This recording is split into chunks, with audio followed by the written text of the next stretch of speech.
करना चाहते हैं लेकिन आपके पास बल्क अमाउंट नहीं है, नो वरीज, इसी के लिए तो बने हैं रीट्स एंड इनविट्स। नमस्कार, मैं हूं अंकिता काले और आप देख रहे हैं इन्वेस्ट क्वीन।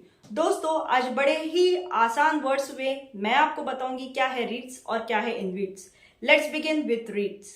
रीट्स मतलब रियल एस्टेट इन्वेस्टमेंट ट्रस्ट। मान लीजिए मैं एक रियल एस्टेट कंपनी हूं और मैंने 100 करोड़ का एक कॉम्प्लेक्स बनाया।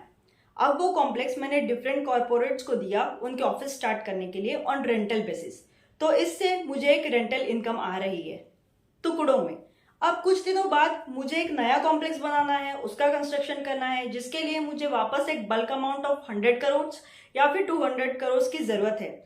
ऐसे सिचुएशन में रियल एस्टेट कंपनी जो है वो इशू करेगी रीट्स। जैसे शेयर इशू किए जाते हैं मार्केट में, वैसे ही रीट्स भी इशू किए जाते हैं। तो अब हम सब जनता, ये पब्लिक रीट्स को खरीद लेगी। जब हम ये खरीदते हैं तो वो रियल एस्टेट कंपनी के पास से वापस एक बल्क अमाउंट आता है जिससे वो नया कॉम्प्लेक्स कंस्ट्रक्शन स्टार्ट कर सकती है। बदले में वो रियल एस्टेट कंपनी का जो पुराना कॉम्प्लेक्स था जिसपे उसको रेंट इनकम मिल रही थी, वो रेंट इनकम अब इन्वेस्टर यानी पब्लिक में डिविडेंड या फिर इंटरेस्ट इनकम की तरह डिस्ट्रीब्यूट हो जाती है। तो ये है बेसिक कंसेप्ट रीट्स का। REITs generally invest in a wide range of commercial properties like data centers, warehouse, hotels, hospitals, a wide range of commercial properties में REIT invest करता है। Let's see the benefits। पहला है fractional ownership। रियल एस्टेट में अगर आप commercial property लेने जाएंगे तो आपको ये हायर अमाउंट लगेगा, लेकिन रीट्स आप एक बहुत ही छोटे अमाउंट जैसे 300-400 से स्टार्ट कर सकते हैं रियल एस्टेट में इन्वेस्ट करना।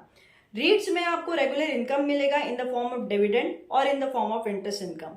रीट्स में आपको लिक्विडिटी भी मिलती है क्योंकि REITs are easily tradable on stock exchange. It will help you to diversify your investment portfolio, plus इसमें कैपिटल अप्रिसिएशन भी है। Not convinced? देखिए, अब देखते हैं डायरेक्ट कंपैरिजन रीट्स का रियल एस्टेट से। पहला पॉइंट है लो कैपिटल रिक्वायरमेंट। जैसे कि मैंने आपको पहले बताया, रीट्स आप बहुत ही छोटे अमाउंट से स्टार्ट कर सकते हैं खरीदना, जिससे आपको हेल्प होगा रियल एस्टेट में इन्वेस्ट करने में। लेकिन रियल एस्टेट में अगर आप कोई डायरेक्ट प्रॉपर्टी लेंगे तो उसको आपको बहुत ही हायर अमाउंट लगेगा। दूसरा है liquidity. Since REITs are easily tradable in stock exchange तो उसकी लिक्विडिटी बढ़ जाती है, लेकिन कमर्शियल प्रॉपर्टी को बेचने में टाइम लग सकता है, it is very tedious.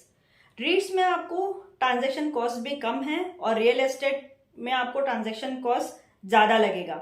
Diversification भी रीट्स का अच्छा है क्योंकि ये अलग अलग प्रॉपर्टीज में इन्वेस्ट होता है, तो you have a opportunity of wide spread investment. लेकिन रियल एस्टेट में क्योंकि अगर आपने एक ही कमर्शियल प्रॉपर्टी ली तो बस उसमें ही इन्वेस्ट होगा आपका पैसा। कंट्रोल अगर देखा जाए तो रीट्स is having a properly professional managed control, corporate governance भी है इसमें, लेकिन रियल एस्टेट में ऐसी कोई बात नहीं है। करेंटली इन इंडिया बहुत ही लिमिटेड ऑप्शंस है रीट्स के, और कुछ मैं आपको बताऊंगी जैसे Embassy office parks, Nexus Select Trust, Mindspace business parks या Brookfield Indian real estate trust. इसमें आप इन्वेस्ट कर सकते हैं। अब बात आती है कि अब सवाल आता है कि क्या रीट्स में इन्वेस्ट करना आसान है? बिल्कुल आसान है। आप अपने डीमैट अकाउंट से रीट्स खरीद भी सकते हैं और बेच भी सकते हैं, because these are easily tradable on stock exchange.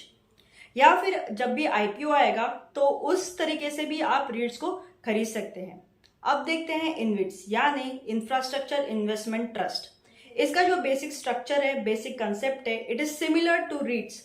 बस फर्क ये है कि इनविट्स जो है वो इन्वेस्ट करते हैं इंफ्रास्ट्रक्चर में, हाई वैल्यू इंफ्रास्ट्रक्चर यूनिट्स, जैसे हाईवेज हो गया, रोडवेज हो गया, इस तरीके के इंफ्रास्ट्रक्चर में इनविट्स इन्वेस्ट करते हैं। अगर आप इसको कंपेयर करना चाहेंगे तो नहीं कर पाएंगे क्योंकि it is dependent on individual investor financial objectives, उनके फाइनेंशियल गोल्स क्या है, उसका हर एक इन्वेस्टर का रिस्क एपेटाइट क्या है, उस पर डिपेंड करेगा कि आपके लिए रीट्स बेहतर है या इनविट्स। लेकिन जनरली ऐसा माना जाता है कि InvITs they are having more higher risk. Who should invest in REITs और इनविट्स?